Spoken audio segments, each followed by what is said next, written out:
خليني احكي لك مثال حي لبعض العملاء اللي اشتروا معانا عقارات من حوالي 9 شهور. ايه اللي احنا توقعناه وايه اللي حصل فعلا، واسعار الوحدات دي بقت بكام دلوقتي، واخر السنه دي هتبقى بكام. وطبعا في الاخر هنقول لك ايه افضل مناطق تشتري فيها دلوقتي وليه. انا سامي صموئيل، المدير التنفيذي لشركه بروبرتي ستريت. اهلا بحضراتكم. من حوالي 9 شهور ساعة التعويم الأول نزلت فيديو بتكلم فيه عن اللي متوقع يحصل في أسعار العقارات الفترة اللي جاية، وده مقطع من الفيديو. فعليا مفيش وقت أحسن من الوقت ده تشتري فيه عقار في مصر، لأن الزيادة لسه ما سمعتش أو بتبتدي تسمع بالتدريج، وخلال الشهر أو الشهرين اللي جايين سعر العقارات في مصر هيزيد من 20 ل 30%، وده قولا واحدا كده. يعني أنا مش بقول لحضرتك توقع أو حاجة، لا ده أمر واقع. في نفس توقيت الفيديو ده في عميل اشترى معانا محل في العاصمة الإدارية في شركة 8، محل تجاري كان في الدور الأرضي، مساحته 60 متر، سعر المتر 160 ألف جنيه، يعني إجمالي سعر المحل 9 مليون و600 ألف جنيه.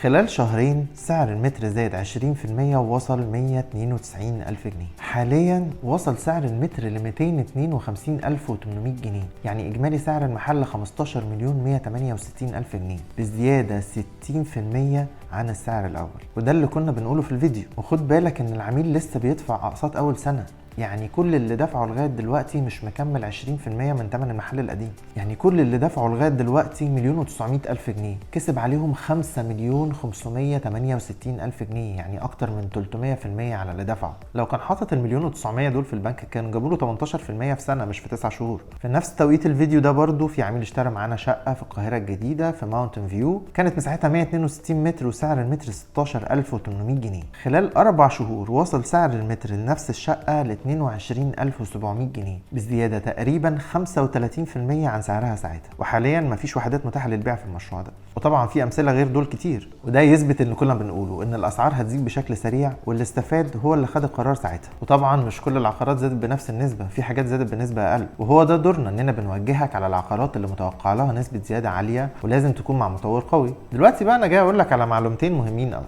أول معلومة إن أسعار العقارات متوقع إنها تزيد آخر 2023 من 50 ل 80%، وده لأن لسه الزيادة بتاعت موجة التعويم الأخيرة ما سمعتش. بس طبعا مش كل العقارات بنفس النسبة برضه، عشان كده أنا جايب لك مشروعين فيهم الخلاصة. المشروع الأول في العاصمة الإدارية، مشروع تجاري إداري مبني منه 70% من قبل ما يبدأ بيع، وده لأن اسم المطور قوي جدا، وده برضه عشان الناس اللي خايفة إن يحصل تأخير في الاستلام بسبب ارتفاع أسعار مواد البناء. المشروع مكانه مميز جدا، وبدأ بسعر افتتاحي ما افتكرش حد ممكن ينافسه فيه في المنطقة دي. بدأ بسعر متر المكاتب الإدارية من 40 ألف جنيه، وده من المشاريع اللي بنتوقع لها زيادة ممكن توصل ل 80% على آخر السنة دي. المشروع الثاني في التجمع الخامس، مشروع تجاري إداري في منطقة ساكنة وحيوية جدا، مبني منه 80% من قبل ما يبدأ بيع، ومتوقع انه مش هيستنى كتير لان عدد الوحدات اللي فيه مش كبير، وبرضه نازل بسعر قوي جدا. اضغط على ساين اب، سيب لنا رقم تليفونك، وفريق عمل بروبرتي ستريت